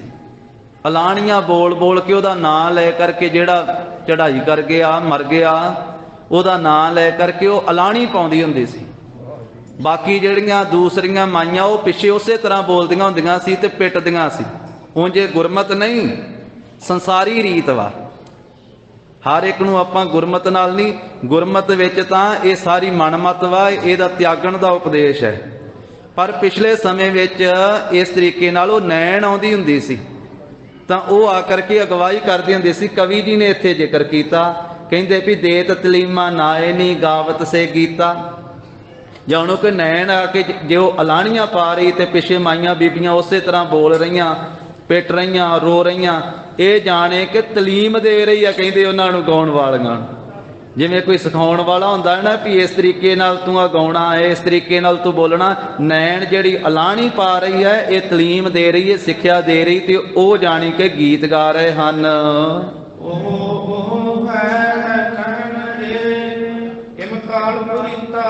ਤੇ ਜਿਹੜੀਆਂ ਉਹ ਇਸ ਤਰ੍ਹਾਂ ਕਹਿ ਰਹੀਆਂ ਨਾ, ਓਹੇ ਓਹੇ ਤੇ ਹੈ ਵੀ ਹਾਏ ਹਾਏ, ਇਸ ਤਰ੍ਹਾਂ ਜੋ ਮਾਈਆਂ ਕਹਿ ਰਹੀਆਂ ਰੋਂਦੀਆਂ ਹੋਈਆਂ, ਕਹਿੰਦੇ ਵੀ ਇਹ ਜਾਣੋ ਕੋ ਤਾਲ ਪੂਰ ਰਹੀਆਂ ਹਨ, ਤਾਲ ਦੇ ਵਿੱਚ ਹਾਏ ਹਾਏ ਕਰਦੀਆਂ ਹਨ। ਭਾਲ ਛਾਤੀ ਗੁਰੂ ਪਰ ਲਗ ਹੱਥ ਬਜੰਦੇ, ਤੇ ਰੋਂਦੀਆਂ ਹੋਈਆਂ ਪਿੱਟਦੀਆਂ ਹੋਈਆਂ ਆਪਣੇ ਮੱਥੇ ਤੇ ਹੱਥ ਮਾਰਦੀਆਂ। ਉਹ ਤੁਰਕਾਂ ਦੀਆਂ ਮਾਈਆਂ ਜਿਨ੍ਹਾਂ ਦੇ ਜੰਗ ਵਿੱਚ ਮਾਰੇ ਗਏ, ਕਦੀ ਆਪਣੀ ਛਾਤੀ ਤੇ ਹੱਥ ਮਾਰਦੀਆਂ, ਕਦੀ ਆਪਣੀਆਂ ਲੱਤਾਂ ਤੇ ਪੱਟਾਂ ਤੇ ਹੱਥ ਮਾਰ ਮਾਰ ਕੇ ਰੋਂਦੀਆਂ ਹਨ। ਕਵੀ ਜੀ ਕਹਿੰਦੇ ਜਾਣੋ ਕਿ ਇੱਕ ਤਾਲ ਦੇ ਵਿੱਚ ਇਹ ਸਾਰਾ ਕੁਝ ਕਰ ਰਹੀਆਂ ਹਨ। ਤਾਲ ਵਿੱਚ ਫਰਕ ਨਹੀਂ ਪੈਣ ਦਿੰਦੀਆਂ, ਤਾਲ ਨੂੰ ਵਿਚਲਣ ਨਹੀਂ ਦਿੰਦੀਆਂ, ਖਿਲਰ ਨਹੀਂ ਦਿੰਦੀਆਂ, ਤਾਲ ਨੂੰ ਐ ਨਿਯਮ ਨਾਲ ਚਲਾ ਰਹੀਆਂ ਹਨ। ਜੋ ਰੋਂਦਿਆਂ ਹੋਇਆਂ ਵੱਡੀ ਆਵਾਜ਼ ਉੱਠ ਰਹੀ ਹੈ, ਇਹ ਜਾਣੋ ਕਿ ਗੀਤ ਦੀ ਵੱਡੀ ਧੁਨ ਹੋ ਰਹੀ ਹੈ। ਇਹ ਜਾਣੋ ਕਿ ਕਹਿੰਦੇ ਮੌਤ ਨੇ ਖੁਸ਼ਹਾਲੀ ਕੀਤੀ, ਖੁਸ਼ੀ ਮਨਾਈ ਹੋਈ ਹੈ। ਇਹ ਮੌਤ ਨੇ ਖੁਸ਼ੀ ਕੀਤੀ ਹੈ ਤੇ ਕਹਿੰਦੇ ਵੀ ਜਮ ਦੀ ਪ੍ਰਸੰਨਤਾ ਦੇ ਵਾਸਤੇ ਇਹ ਮੌਤ ਨੇ ਖੁਸ਼ੀ ਕੀਤੀ, ਭਾਵ ਜਮ ਨੂੰ ਖੁਸ਼ ਕਰ ਦਿੱਤਾ ਮੌਤ ਨੇ। ਕਹਿੰਦੇ ਜਿੱਥੋਂ ਤੀਕ ਕੋਈ ਤੁਰਕ ਵਸਦੇ ਸੀ ਨਾ, ਤੁਰਕਾਂ ਦਾ ਵਾਸਾ ਸੀ, ਭਾਵੇਂ ਉਹ ਕਾਬਲ ਹੋਵੇ, ਭਾਵੇਂ ਕੰਧਾਰ ਹੋਵੇ, ਭਾਵੇਂ ਜੰਮੂ ਕਸ਼ਮੀਰ ਹੋਵੇ, ਭਾਵੇਂ ਸਰਹੰਦ ਹੋਵੇ, ਭਾਵੇਂ ਲਾਹੌਰ ਹੋਵੇ, ਭਾਵੇਂ ਦਿੱਲੀ ਹੋਵੇ, ਤੇ ਹੋਰ ਕਿੱਥੋਂ ਕਿੱਥੋਂ ਤੀਕ ਚੌਹਾਂ ਚੱਕਾਂ ਵਿੱਚ ਜਿੱਥੋਂ ਜਿੱਥੋਂ ਤੀਕ ਤੁਰਕਾਂ ਦਾ ਵਾਸਾ ਸੀ, ਘਰ ਘਰ ਵਿੱਚ ਸ਼ੋਕ ਪੈ ਗਿਆ, ਘਰ ਘਰ ਵਿੱਚ ਪਿੱਟਣਾ ਪੈ ਗਿਆ। ਇਹ ਗੁਰੂ ਕੇ 40 ਸਿੰਘਾਂ ਨੇ ਜੋ ਜੰਗ ਕੀਤਾ 8 ਪੋਹ ਨੂੰ, ਉਹਦੇ ਮੁਕਾਬਲੇ ਤੇ ਜਿੱਥੋਂ ਤੀਕ ਤੁਰਕਾਂ ਦਾ ਵਾਸਾ ਸੀ, ਇੰਨੀ ਵੱਡੀ ਗਿਣਤੀ ਵਿੱਚ 8 ਪੋਹ ਵਾਲੇ ਦਿਨ ਚਮਕੌਰ ਦੇ ਮੁਕਾਬਲੇ 'ਚ ਗੁਰੂ ਕੇ ਸਿੰਘਾਂ ਨੇ ਇਹ ਜੰਗ ਕੀਤਾ ਤੇ ਤੁਰਕਾਂ ਦੇ ਘਰ ਘਰ ਵਿੱਚ ਰੋਣਾ ਪਿੱਟਣਾ ਪਾ ਦਿੱਤਾ।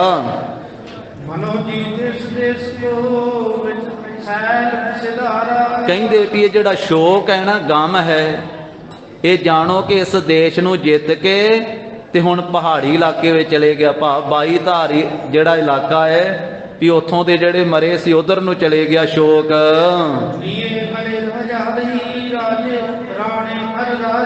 22 ਧਾਰ ਦੇ ਕਈ ਰਾਣੇ, ਕਈ ਰਾਜੇ, ਕਈ ਮੀਏ ਅਖਵਾਉਣ ਵਾਲੇ ਮਰੇ। ਪਹਾੜ ਦੇ ਵਸਣ ਵਾਲੇ ਬੜੇ ਸਿਪਾਹੀ ਮਾਰੇ ਗਏ, ਬੜੇ ਪਹਾੜੀਏ ਵੀ ਰੋ ਰਹੇ ਆ। ਕਹਿੰਦੇ 4 ਚਫੇਰੇ ਸਾਰੇ ਦੇਸ਼ ਦੇ ਵਿੱਚ ਕਰਨਾ ਰਾਸੀ ਸੱਜ ਗਿਆ, ਪੀਰੁਦਨ ਹੋ ਰਿਹਾ ਹੈ, ਰੋਣਾ ਪਿੱਟਣਾ ਹੋ ਰਿਹਾ ਹੈ। ਇਸ ਤਰ੍ਹਾਂ ਇਹ ਕਰਨਾ ਰਾਸੀ ਸਾਰੇ ਪਾਸੇ ਫੈਲ ਗਿਆ। ਜਹ ਕਹਿ ਸੁਧ ਜਾਈ, ਇਸ ਤਰ੍ਹਾਂ ਸਾਰੀ ਧਰਤੀ ਤਲ ਦੇ ਉੱਤੇ ਸ਼ੋਕ ਹੋ ਗਿਆ, ਗਮ ਹੋ ਗਿਆ। ਜਿੱਥੋਂ ਕਿੱਥੋਂ ਤੀ ਕਹਿੰਦੇ ਖਬਰ ਪਹੁੰਚਦੀ ਹੈ ਵੀ ਤੁਹਾਡਾ ਭਰਾ ਚਮਕੌਰ ਦੇ ਜੰਗ ਵਿੱਚ ਸਿੰਘਾਂ ਨੇ ਮਾਰ ਦਿੱਤਾ। ਕੋਈ ਕਿਤੇ ਖਬਰ ਪਹੁੰਚਦੀ ਤੁਹਾਡਾ ਪਿਤਾ ਚਮਕੌਰ ਦੀ ਜੰਗ ਵਿੱਚ ਗੁਰੂ ਗੋਬਿੰਦ ਸਿੰਘ ਦੇ ਸਿੰਘਾਂ ਦੇ ਹੱਥੋਂ ਮਰ ਗਿਆ।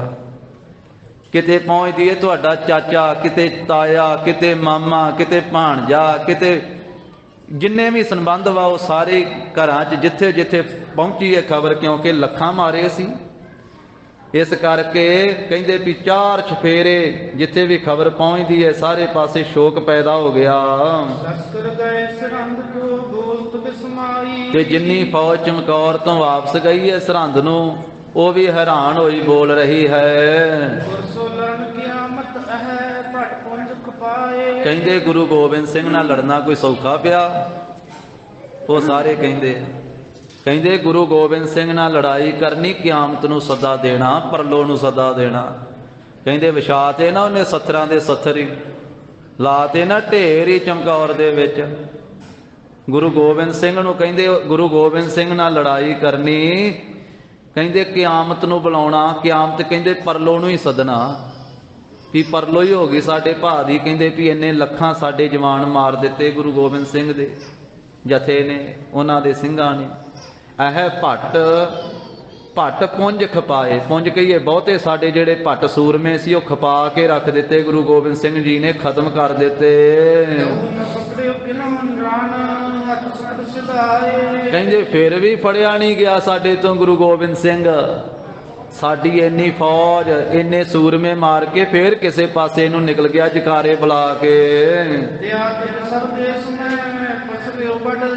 ਇਸ ਤੋਂ ਬਾਅਦ ਕਿ ਜਿੱਥੇ ਰੋਣਾ ਪਿੱਟਣਾ ਹੋ ਰਿਹਾ ਸਾਰੇ ਚਾਰ ਚਫੇਰੇ, ਉੱਥੇ ਰੌਲਾ ਵੀ ਸਾਰੇ ਪਿਆ ਹੋਇਆ ਸਾਰੇ ਦੇਸ਼ ਵਿੱਚ। ਕਹਿੰਦੇ ਸਾਰੇ ਸੰਸਾਰ ਵਿੱਚ ਹੀ ਜਾਣੋ ਵੀ ਰੋਣਾ ਪਿੱਟਣਾ ਹੋ ਰਿਹਾ ਤੇ ਵੱਡਾ ਕਸ਼ਟ ਹੋ ਰਿਹਾ ਥਾਂ ਥਾਂ ਤੇ।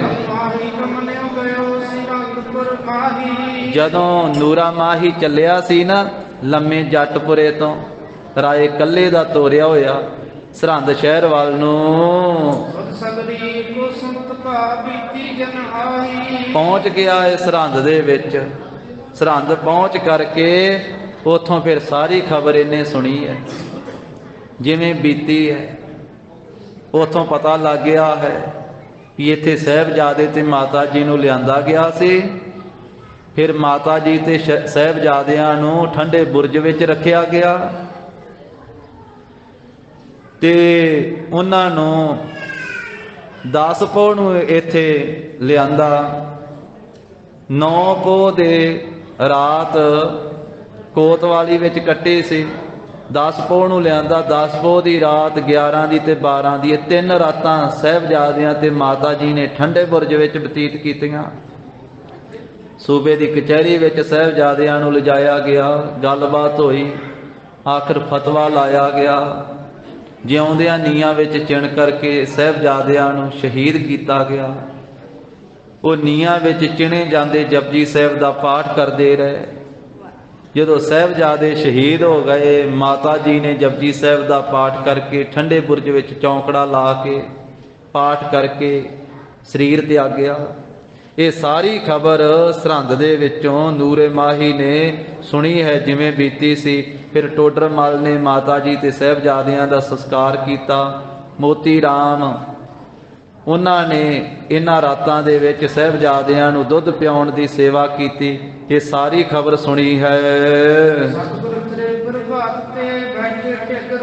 ਕਹਿੰਦੇ ਉਧਰ ਸਰਹੰਦ ਪਹੁੰਚ ਗਿਆ ਨੂਰਾ ਮਾਹੀ, ਉਹ ਖਬਰ ਸਾਰੀ ਸੁਣਦਾ ਹੈ। ਇਧਰਲੇ ਪਾਸੇ ਤੋਰ ਕਰਕੇ ਨੂਰੇ ਮਾਹੀ ਨੂੰ ਤੇ ਰਾਏ ਕੱਲੇ ਦੇ ਪਾਸ ਧੰਨ ਸ੍ਰੀ ਗੁਰੂ ਗੋਬਿੰਦ ਸਿੰਘ ਮਹਾਰਾਜ ਪ੍ਰਭਾਤ ਵੇਲੇ ਬੈਠੇ ਹੋਏ ਹਨ ਤੇ ਮਹਾਰਾਜ ਦੇ ਨਾਲ ਰਾਏ ਕੱਲਾ ਯੁੱਧ ਦੀ ਗੱਲਬਾਤ ਕਰਦਾ। ਕਹਿੰਦਾ ਮਹਾਰਾਜ ਜਿਹੜਾ ਤੁਰਕਾਂ ਦਾ ਇਹ ਬਾਦਸ਼ਾਹ ਹੈ ਨਾ, ਤੁਰਕਾਂ ਦਾ ਰਾਜਾ ਔਰੰਗਜ਼ੇਬ, ਇਹ ਬਹੁਤਾ ਮੂਰਖ ਹੈ। ਇਹਨੇ ਬੜੀ ਮੂਰਖਤਾਈ ਕੀਤੀ ਆਪ ਜੀ ਦੇ ਉੱਤੇ ਜੋ ਇੰਨੀ ਫੌਜ ਘਲਾਈ ਚੜਾਈ। ਤਾਂ ਜਿਹੜੇ ਵਜ਼ੀਰ ਆਦਿਕਣ ਰਾਏ ਕੱਲੇ ਦੇ ਵਜ਼ੀਰ ਆਦਿਕ, ਉਹ ਰਾਏ ਕੱਲੇ ਦੀ ਤਾਰੀਫ ਕਰਨ ਲੱਗੇ ਸਤਿਗੁਰੂ ਗੁਰੂ ਗੋਬਿੰਦ ਸਿੰਘ ਜੀ ਦੇ ਪਾਸ। ਕਹਿਣ ਲੱਗੇ ਵੀ ਸਤਿਗੁਰੂ ਜੀ ਇਹ ਰਾਏ ਕੱਲਾ ਵੀ ਧਰਮਾਤਮਾ ਹੀ ਹੈ, ਇਹ ਪਵਿੱਤਰ ਮਨ ਵਾਲਾ ਆਦਮੀ ਹੈ। ਇਹਨੇ ਬਹੁਤੇ ਦੁਸ਼ਟਾਂ ਨੂੰ, ਜਿਹੜੇ ਦੁਸ਼ਟ ਸੀ, ਵੈਰੀ ਸੀ, ਉਹਨਾਂ ਨੂੰ ਖਤਮ ਕੀਤਾ ਹੈ। ਤਾਂ ਉਹ ਵਜ਼ੀਰ ਕਲਗੀਧਰ ਪਾਤਸ਼ਾਹ ਜੀ ਨੂੰ ਰਾਏ ਕੱਲੇ ਦੇ ਵਜ਼ੀਰ ਜਿਹੜੇ ਆ ਰਾਏ ਕੱਲੇ ਦੀ ਗੱਲ ਦੱਸਣ ਲੱਗੇ, ਸਿਫਤ ਕਰਦੇ। ਕਹਿੰਦੇ ਮਹਾਰਾਜ ਆ ਨੇੜੇ ਹੀ ਤਿਹਾੜਾ ਨਗਰ ਵਸਦਾ ਹੈ ਤੇ ਇਹ ਜਿਹੜਾ ਨਗਰ ਹੈ ਪਹਿਲਾਂ ਬਹੁਤ ਜ਼ਿਆਦਾ ਵੱਡਾ ਵਸਦਾ ਸੀ। ਲੱਖਾਂ ਇਹਦੇ ਵਿੱਚ ਆਦਮੀ ਰਿਹਾ ਕਰਦੇ ਸਨ। ਹਾਂਜੀ, ਉੱਤੇ ਤੁਰਕ ਮਹਾਰਾਜ ਇਹ ਤਿਹਾੜਾ ਨਗਰ ਵਿੱਚ ਲੱਖਾਂ ਲੋਕ ਵਸਦੇ ਸੀ। ਇੱਥੇ ਤੁਰਕ ਵਸਦੇ ਸਨ ਤੇ ਤੁਰਕ ਬੜੇ ਦੁਸ਼ਟ ਸੀ, ਵੱਡੇ ਹੀ ਦੁਸ਼ਟ ਸੀ, ਜਿਨ੍ਹਾਂ ਦਾ ਨਿਸ਼ਚਾ ਪਾਪ ਕਰਨ ਦੇ ਵਿੱਚ ਸੀ। ਪਾਪੀ ਲੋਕ ਪਾਪ ਕਰਨ ਵਾਲੇ ਸਨ।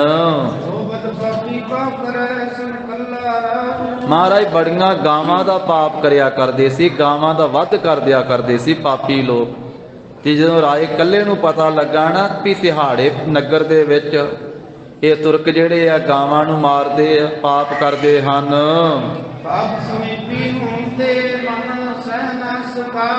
ਤੇ ਨੇੜੇ ਹੀ ਨਗਰ ਦੇ ਵਿੱਚ ਏਡਾ ਵੱਡਾ ਪਾਪ ਹੁੰਦਾ, ਗਾਵਾਂ ਕਤਲ ਕੀਤੀਆਂ ਜਾਂਦੀਆਂ। ਇਹ ਗੱਲ ਸੁਣ ਕਰਕੇ ਰਾਏ ਕੱਲਾ ਸਹਿ ਨਾ ਸਕਿਆ। ਆਪਣੀ ਫੌਜ ਨੂੰ ਇਕੱਠੀ ਕਰਕੇ ਤੇ ਨਗਾਰੇ ਤੇ ਚੋਟਾਂ ਲਾ ਕੇ ਤਿਹਾੜੇ ਨਗਰ ਵਾਲੇ ਤੁਰਕਾਂ ਜ਼ਾਲਮਾਂ ਉੱਤੇ ਪਾਪੀਆਂ ਤੇ ਚੜ੍ਹਾਈ ਕਰਕੇ ਤੁਰ ਪਿਆ। ਨਗਰ ਕੀਰਤਨ ਪਹੁੰਚ ਕੇ ਜੰਗ ਅਖਾੜਾ ਉਸ ਤਿਹਾੜੇ ਨਗਰ ਦੇ ਪਾਸ ਪਹੁੰਚ ਕੇ ਰਾਏ ਕੱਲੇ ਨੇ ਮਹਾਰਾਜ ਫਿਰ ਉਹਨਾਂ ਜ਼ਾਲਮ ਪਾਪੀਆਂ ਤੁਰਕਾਂ ਦੇ ਨਾਲ ਜੰਗ ਕੀਤਾ। ਇਹ ਵਜ਼ੀਰ ਜਿਹੜੇ ਆ ਰਾਏ ਕੱਲੇ ਦੇ, ਉਹ ਕਲਗੀਧਰ ਪਾਤਸ਼ਾਹ ਜੀ ਨੂੰ ਆਪਣੇ ਰਾਏ ਕੱਲੇ ਦੀ ਸਿਫਤ ਦੱਸ ਰਹੇ ਆ ਵੀ ਇਸ ਤਰ੍ਹਾਂ ਦਾ ਇਹ ਹੈ। ਮਹਾਰਾਜ ਉਹ ਆਪਣੇ ਨਗਰ ਤੋਂ ਬਾਹਰ ਨਿਕਲ ਕਰਕੇ ਤੁਰਕ ਜਿਹੜੇ ਸੀ ਜ਼ਾਲਮ ਗਾਵਾਂ ਮਾਰਨ ਵਾਲੇ ਰਾਏ ਕੱਲੇ ਦੀ ਫੌਜ ਨਾਲ ਲੜੇ। ਉਹਨਾਂ ਨੇ ਹਮਲਾ ਕੀਤਾ। ਜਦੋਂ ਇਹ ਸਾਡਾ ਰਾਏ ਕੱਲਾ ਲੜਿਆ ਨਾ ਆਪਣੀ ਫੌਜ ਦੇ ਸਮੇਤ, ਕਈਆਂ ਨੂੰ ਮਾਰ ਦਿੱਤਾ, ਕਈ ਭੱਜ ਗਏ। ਇਸ ਤਰ੍ਹਾਂ ਵੱਡਾ ਜੰਗ ਹੋਇਆ। ਫਿਰ ਲੜਾਈ ਮੰਡ ਕੇ ਰਾਏ ਕੱਲੇ ਨੇ ਆਪਣੀ ਫੌਜ ਸਮੇਤ ਉਸ ਨਗਰ ਵੱਲ ਨੂੰ ਮੋਰਚੇ ਹੀ ਲਾ ਦਿੱਤੇ। ਪਿੰਡ ਨੂੰ ਚਾਰ ਚੁਫੇਰਿਓਂ ਘੇਰਾ ਹੀ ਪਾ ਲਿਆ ਤੇ ਫਿਰ ਉਹ ਨਿਕਸ ਨਾ ਆਏ, ਉਹਨਾਂ ਨੂੰ ਨਿਕਲ ਨਹੀਂ ਦਿੱਤਾ ਕਿਸੇ ਪਾਸਿਓਂ ਚਾਰ ਚੁਫੇਰਿਓਂ। ਮਹਾਰਾਜ ਸਾਡਾ ਰਾਏ ਕੱਲਾ ਆਪਣੀ ਫੌਜ ਦੇ ਸਮੇਤ 1 ਸਾਲ ਘੇਰਾ ਪਾ ਕੇ ਤਿਹਾੜੇ ਪਿੰਡ ਨੂੰ ਬੈਠਾ ਰਿਹਾ। ਉਹ ਤਿਹਾੜੇ ਪਿੰਡ ਦੇ ਆਲੇ ਦੁਆਲੇ ਘੇਰਾ ਪਾ ਕੇ 1 ਸਾਲ ਉਹਨਾਂ ਜ਼ਾਲਮਾਂ ਨਾਲ ਲੜਾਈ ਕਰਦਾ ਰਿਹਾ। ਫਿਰ ਉਹ ਡਰ ਗਏ ਤੇ ਡਰਦੇ ਹੋਏ ਫਿਰ ਉਹਨਾਂ ਨੇ ਮਿਲਣ ਵਾਸਤੇ ਗੱਲਬਾਤ ਸ਼ੁਰੂ ਕੀਤੀ। ਉਹ ਕਹਿਣ ਲੱਗੇ ਫਿਰ ਆਖਰਕਾਰ ਵੀ ਇਹ ਰਾਏ ਜੀ ਤੁਸੀਂ ਕਿਉਂ ਲੜਦੇ ਹੋ ਸਾਡੇ ਨਾਲ, ਤੁਹਾਡਾ ਕੋਈ ਲੈਣਾ ਦੇਣਾ ਨਹੀਂ ਹੈ। ਤੇ ਬਿਨਾਂ ਕਾਰਨ ਹੀ ਜਿਹੜੇ ਸਾਡੇ ਆਦਮੀ ਦੋਹਾਂ ਤਰਫਾਂ ਦੀ ਫੌਜ ਦੇ ਸਿਪਾਹੀ ਮਾਰੇ ਜਾ ਰਹੇ ਆ। ਤੁਹਾਨੂੰ 1 ਸਾਲ ਹੋ ਗਿਆ ਘੇਰਾ ਪਾ ਕੇ ਬੈਠਿਆਂ ਨੂੰ, ਬਿਨਾਂ ਕਾਰਨ ਤੋਂ ਕੋਈ ਲੈਣਾ ਦੇਣਾ ਨਹੀਂ, ਕਿਉਂ ਲੜਦੇ ਹੋ? ਰਾਏ ਕੱਲੇ ਨੇ ਆਖਿਆ ਜੀ ਉਹਨਾਂ ਨੂੰ ਵੀ ਤੁਸੀਂ ਗਾਵਾਂ ਮਾਰਨੀਆਂ ਛੱਡ ਦਿਓ, ਤਾਂ ਮੈਂ ਤੁਹਾਡੇ ਤੇ ਚੜ੍ਹਾਈ ਕਰਕੇ ਆਇਆ। ਤੁਸੀਂ ਗਾਵਾਂ ਬੜੀਆਂ ਕਤਲ ਕਰਦੇ ਹੋ, ਗਾਵਾਂ ਮਾਰਨੀਆਂ ਛੱਡ ਦਿਓ ਤੇ ਮੈਂ ਇਹ ਆਪਣੇ ਮੋਰਚੇ ਚੁੱਕ ਲਵਾਂਗਾ। ਮੇਰੇ ਮਨ ਵਿੱਚ ਰੋਸ ਹੈ, ਗੁੱਸਾ ਹੈ ਵੀ ਤੁਸੀਂ ਗਾਵਾਂ ਨੂੰ ਕਤਲ ਕਰਦੇ ਹੋ, ਤਾਂ ਮੈਂ ਜੰਗ ਕਰਨ ਵਾਸਤੇ ਲੱਖਾਂ ਰੁਪਏ ਖਰਚੇ। ਮਹਾਰਾਜ ਉਹ ਫਿਰ ਲਾਚਾਰ ਹੋ ਕਰਕੇ ਜਦੋਂ ਉਹਨਾਂ ਦਾ ਚਾਰਾ ਕੋਈ ਨਹੀਂ ਚੱਲਿਆ, ਫਿਰ ਬੋਲੇ, ਕਹਿਣ ਲੱਗੇ ਅਸੀਂ ਤੁਹਾਡੀ ਗੱਲ ਮੰਨ ਲਈ ਹੈ। ਅੱਗੇ ਵਾਸਤੇ ਅਸੀਂ ਗਾਵਾਂ ਨੂੰ ਨਹੀਂ ਮਾਰਾਂਗੇ, ਇਹ ਸਾਡੀ ਜਿਹੜੀ ਬੇਨਤੀ ਹੈ ਸੱਚੀ ਜਾਣ ਲਓ। ਅੱਗੇ ਵਾਸਤੇ ਅਸੀਂ ਗਾਵਾਂ ਨਹੀਂ ਮਾਰਾਂਗੇ, ਤੁਸੀਂ ਆਪਣੀ ਫੌਜ ਜਿਹੜਾ ਪਿੰਡ ਨੂੰ ਘੇਰਾ ਪਾ ਕੇ ਬੈਠੇ ਵਾਪਸ ਲੈ ਜਾਓ। ਰਾਏ ਕੱਲੇ ਨੇ ਆਖਿਆ ਮਹਾਰਾਜ ਵੀ ਇਸ ਤਰ੍ਹਾਂ ਨਹੀਂ, ਹੁਣ ਮੈਂ ਜਾਂਦਾ, ਜਾਮਣੀ ਦਿਓ ਵਿੱਚ। ਕਿਹਨੂੰ ਜਾਮਣ ਦਿੰਦੇ ਹੋ ਵੀ ਤੁਸੀਂ ਗਾਵਾਂ ਨਹੀਂ ਕਤਲ ਕਰੋਗੇ? ਜਾਮਣੀ ਦਿਓ ਤੇ ਫਿਰ ਮੈਂ ਚਲੇ ਜਾਵਾਂਗਾ।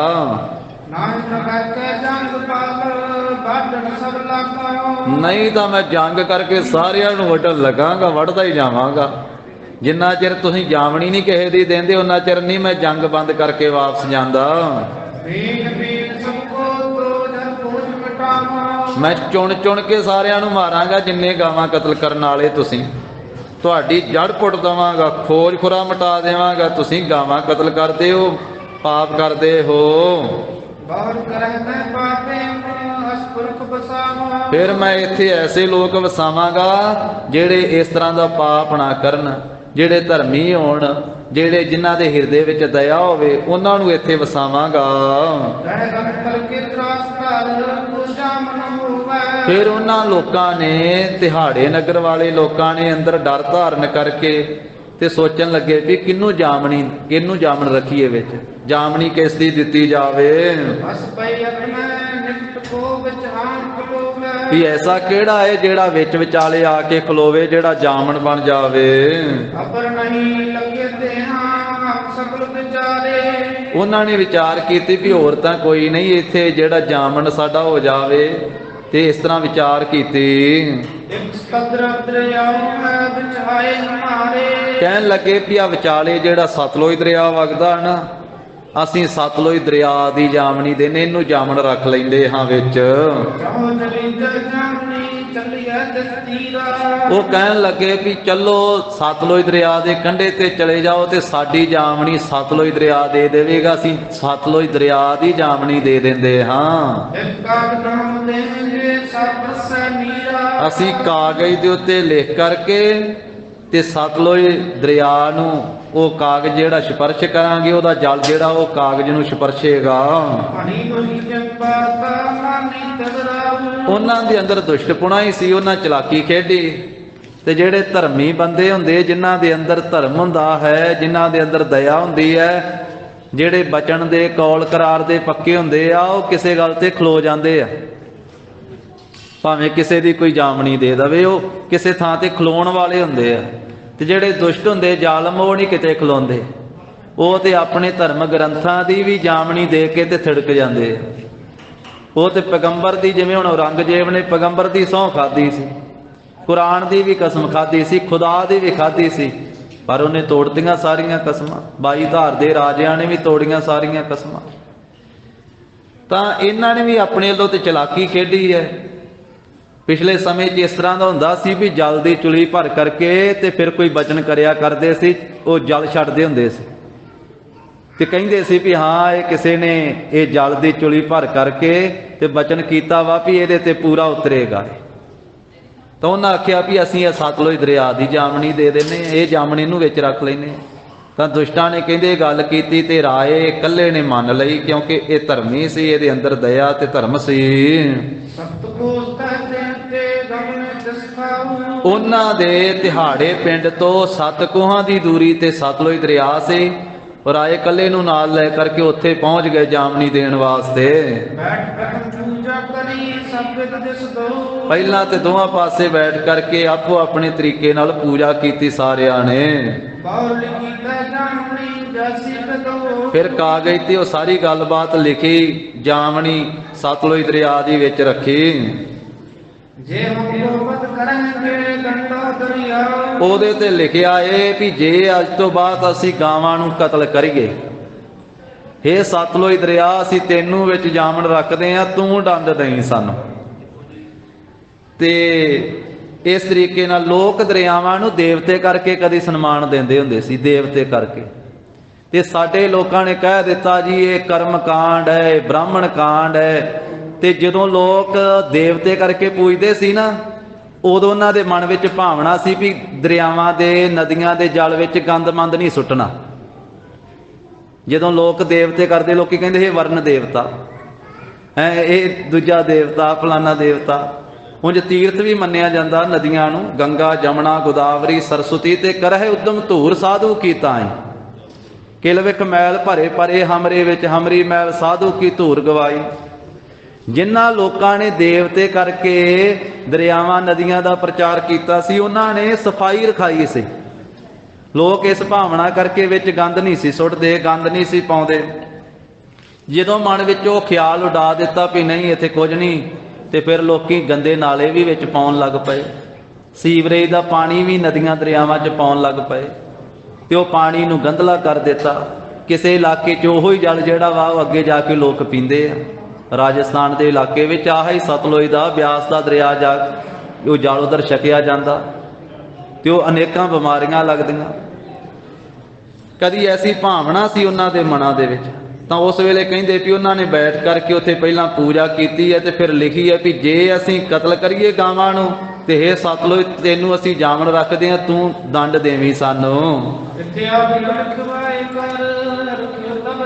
ਇਸ ਤੋਂ ਬਾਅਦ ਇੱਕ ਸਾਰੀ ਗੱਲਬਾਤ ਲਿਖਵਾ ਕੇ ਲੈ ਲਈ ਉਹਨਾਂ ਤੋਂ, ਜਿਹੜੇ ਗਾਵਾਂ ਕਤਲ ਕਰਨ ਵਾਲੇ ਸੀ। ਤੇ ਫਿਰ ਰਾਜਾ, ਇਹ ਰਾਏ ਕੱਲਾ ਜਿਹੜਾ ਹੈ, ਬੜਾ ਖੁਸ਼ ਹੋਇਆ। ਉਹ ਕਾਗਜ਼ ਲੈ ਕੇ ਤੇ ਆਪਣੇ ਨਗਰ ਆ ਗਿਆ, ਰਾਏਕੋਟ ਫਿਰ ਵਾਸਾ ਕੀਤਾ। ਕਹਿੰਦੇ ਵੀ 4 ਵਰਨ ਦੇ ਜਿਹੜੇ ਲੋਕ ਵਾ ਉੱਥੇ ਵਸਦੇ ਆ ਤੇ ਚੌਂ ਵਰਨ ਖੁਲਾਸਾ, ਬੜਾ ਖੁੱਲਾ ਜਿਹਾ ਜਿਹੜਾ ਹੈ ਨਾ ਉਹ ਵਸਦਾ ਹੈ ਤਿਹਾੜਾ ਨਗਰ। ਵਰਤ ਬਿਤਾਵਾ। ਉਹ ਵਜ਼ੀਰ ਦੱਸ ਰਹੇ ਆ ਵੀ ਹੇ ਕਲਗੀਧਰ ਪਾਤਸ਼ਾਹ ਸ੍ਰੀ ਗੁਰੂ ਗੋਬਿੰਦ ਸਿੰਘ ਜੀ ਮਹਾਰਾਜ ਸਾਡੀ ਬੇਨਤੀ ਸੁਣੋ। ਜਦੋਂ ਇਹ ਲਿਖਤ ਕਰਕੇ ਰਾਏ ਕੱਲਾ ਵਾਪਸ ਆ ਗਿਆ ਨਾ ਤੇ 1 ਸਾਲ ਬੀਤਿਆ। ਬਹੁਤ ਇੱਕ ਤੋਂ ਬਦ ਕਰੀ ਬੜ ਪਾਟ ਕਮਾਵਾ। ਫਿਰ ਉਹਨਾਂ ਨੇ ਇੱਕ ਗਾਂ ਕਤਲ ਕਰ ਦਿੱਤੀ ਤੁਰਕਾਂ ਨੇ। ਉਹਨਾਂ ਨੇ ਫਿਰ ਗਾਂ ਦਾ ਕਤਲ ਕਰ ਦਿੱਤਾ, ਵੱਡਾ ਪਾਪ ਕਮਾਇਆ। ਸੁਣੀ ਰਾਏ ਜਗ ਵਾਰਤਾ ਦਰਿਆਓ ਕਰਾਤਾ। ਜਦੋਂ ਇਹ ਗੱਲ ਸੁਣੀ ਨਾ ਰਾਏ ਕੱਲੇ ਨੇ, ਫਿਰ ਕਹਿੰਦੇ ਵੀ ਦਰਿਆ ਕੋਲੇ ਜਾ ਕਰਕੇ ਉਹਨੂੰ ਅਰਾਧਿਆ, ਉਹਨੂੰ ਆਖਿਆ ਇਸ ਬਾਤ ਕੇ ਇਹ ਦੁਸ਼ਟ ਅਸਾਦਾ। ਵੀ ਹੁਣ ਸਤਲੁਜ ਤੂੰ ਆ ਵਿੱਚ ਜਾਵਣ।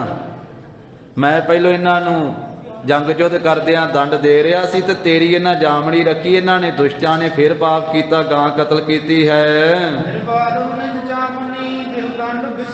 ਤੇ ਮੇਰਾ ਜਾਮਣ ਤੈਨੂੰ ਬਣਾਇਆ, ਇਸ ਕਰਕੇ ਹੁਣ ਆਪਣੀ ਜਾਮਣੀ ਨਿਭਾ। ਇਹਨਾਂ ਪਾਪੀਆਂ ਨੂੰ ਵੱਡਾ ਦੰਡ ਦੇ। ਜਦੋਂ ਇਸ ਪ੍ਰਕਾਰ ਕਹਿੰਦੇ ਰਾਏ ਕੱਲਾ ਸਤਲੁਜ ਨੂੰ ਆ ਕੇ ਇਹ ਗਿਆ। ਧਰਮੀ ਲੋਕਾਂ ਦੀ ਬੇਨਤੀ ਮੰਨ ਲੈਂਦੇ ਆ, ਤੀਰਥ ਵੀ ਦਰਿਆ ਵੀ। ਜਦੋਂ ਇਹ ਗੱਲ ਕਹਿ ਕੇ ਚਲੇ ਗਿਆ ਨਾ ਤੇ ਕਹਿੰਦੇ ਫਿਰ ਉਹਨੇ ਆਪਣੀ ਜਾਮਣੀ ਨਿਭਾਉਣ ਵਾਸਤੇ ਕੁਝ ਕੀਤਾ। 7 ਕੋਹਾਂ ਦੀ ਦੂਰੀ ਤੇ ਵਗਦਾ ਸੀ ਸਤਲੁਜ ਦਰਿਆ। ਸ਼ਾਮਾਈਆਂ ਨੂੰ ਆ ਕੇ ਰਾਏ ਕੱਲਾ ਵਾਪਸ ਚਲੇ ਗਿਆ, ਉੱਥੇ ਬੇਨਤੀ ਕਰਕੇ ਵੀ ਤੈਨੂੰ ਜਾਮਣ ਰੱਖਿਆ, ਹੁਣ ਪਾਪ ਕਰਨ ਦੇ, ਗਾਵਾਂ ਮਾਰਨ ਦੇ, ਕਰ ਕੁਝ। ਕਹਿੰਦਾ ਵੀ ਉਦੋਂ ਹੀ ਲੱਗ ਪਿਆ ਢਾਉਣ। ਫਿਰ 7 ਕੋਹਾਂ ਦੀ ਦੂਰੀ ਤੇ ਵਗਦਾ ਸੀ, ਰਾਤੋਂ ਰਾਤ ਢਾਹ ਕੇ ਕੰਢੇ ਤੇ ਉੱਥੇ ਅਪੜ ਗਿਆ। ਦਿਨ ਚੜ੍ਹਦਿਆਂ ਤੀਕ ਪਿੰਡ ਦੇ ਪਾਸ ਦਿਹਾੜੇ ਦੇ ਪਹੁੰਚ ਗਿਆ ਤੇ ਮਰਦਾਂ ਤੇ ਇਸਤਰੀਆਂ ਜਾਗ ਪਏ। ਫਿਰ ਸਤਲੁਜ ਲੱਗ ਪਿਆ ਢਾਉਣ। ਬਣੇ ਮਹਿਲ ਮਨਾਰੇ, ਘਰ ਜਿਹੜੇ ਸੀ ਤੁਰਕਾਂ ਦੇ ਡਿੱਗਣ ਲੱਗ ਪਏ ਤੇ ਬਹੁਤੇ ਪਾਣੀ ਨੇ ਸਤਲੁਜ ਨੇ ਢਾਹ ਦਿੱਤੇ। ਕਈਆਂ ਨੂੰ ਰੋੜ ਦਿੱਤਾ ਉਹਨੇ ਪਾਣੀ ਵਿੱਚ ਸਮੇਤ, ਘਰਾਂ ਦੇ ਢਹਿ ਗਏ। ਵੱਡਾ ਰੌਲਾ ਪੈ ਗਿਆ ਦਿਹਾੜੇ ਪਿੰਡ ਵਿੱਚ।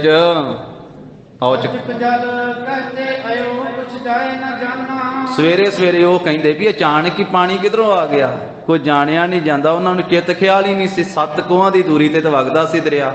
ਰਾਤੋਂ ਰਾਤ ਢਾਹ ਕੇ ਪਿੰਡ ਨੂੰ ਵੀ ਢਾਹ ਦਿੱਤਾ।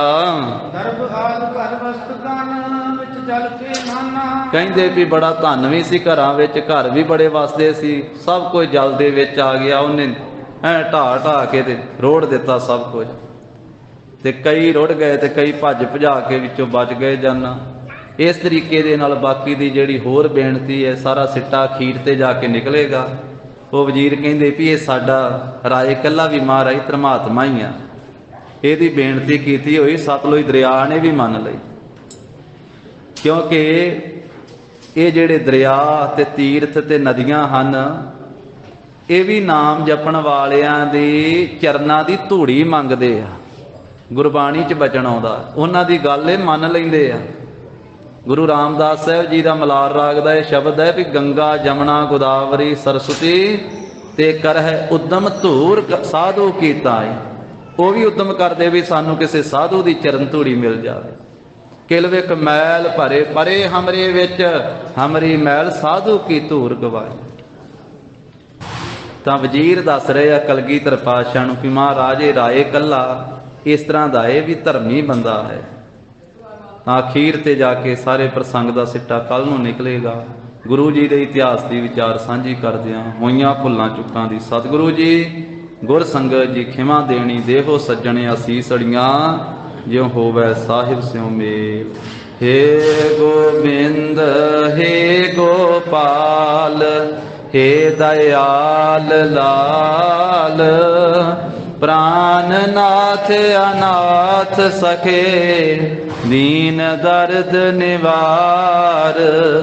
ਹੇ ਸਮਰੱਥ ਅਗਮ ਪੂਰਨ ਮੋਹਿ ਮਇਆ ਧਾਰ। ਅੰਧਕੂਪ ਮਹਾ ਭਿਆਨ ਨਾਨਕ ਪਾਰੇ ਉਤਾਰ। ਆਏ ਪ੍ਰਭ ਸਰਨਾਗਤੇ ਕਿਰਪਾ ਨਿਧ ਦਇਆਲ। ਏਕ ਅੱਖਰ ਹਰ ਮਨ ਬਸਤ ਨਾਨਕ ਹੋਤ ਨਿਹਾਲ। ਕਥਾ ਨਿਤਾ ਪ੍ਰਤ ਹੋਤ ਹੈ ਸੁਨਹੁ ਸਿੰਘ ਸੁਜਾਨ। ਨਾਨਕ ਗੁਰ ਗੋਬਿੰਦ ਸਿੰਘ ਜੀ ਸਦਾ ਕਰੇ ਕਲਿਆਣ। ਨਾਨਕ ਗੁਰ ਗੋਬਿੰਦ ਸਿੰਘ ਜੀ ਸਦਾ ਕਰੇ ਕਲਿਆਣ। ਵਾਹਿਗੁਰੂ ਜੀ ਕਾ ਖਾਲਸਾ, ਵਾਹਿਗੁਰੂ ਜੀ ਕੀ ਫਤਿਹ। ਸਤਿ ਸ੍ਰੀ ਅਕਾਲ।